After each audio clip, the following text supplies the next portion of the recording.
केदार झालंय अस्वस्थ. युवराजचं सत्य येणार कुटुंबासमोर. तारिणी या मालिकेच्या अपकमिंग ट्रॅकमध्ये तारिणीचं लग्न ठरल्यामुळे केदार थोडा अस्वस्थ झाला आहे. कारण त्याच्या मनामध्ये तारिणीबद्दल भावना आहेत, पण त्या भावना तारिणीला सांगण्यात त्याला भीती वाटत आहे. तर दुसरीकडे आता युवराजच्या घरामध्ये त्याच्या साखरपुड्याची तयारी सुरू आहे.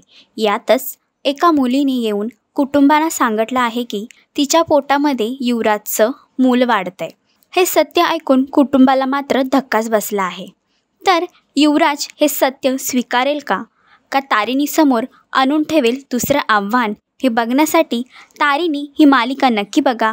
मालिकेचा अपकमिंग ट्रॅक तुम्हाला कसा वाटला हे कमेंट करून नक्की सांगा. आणि अशीच अपडेट बघण्यासाठी तुम्ही आमचं चॅनल टेलीचक्कर रिजनल याला लाईक, शेअर आणि सबस्क्राईब करा.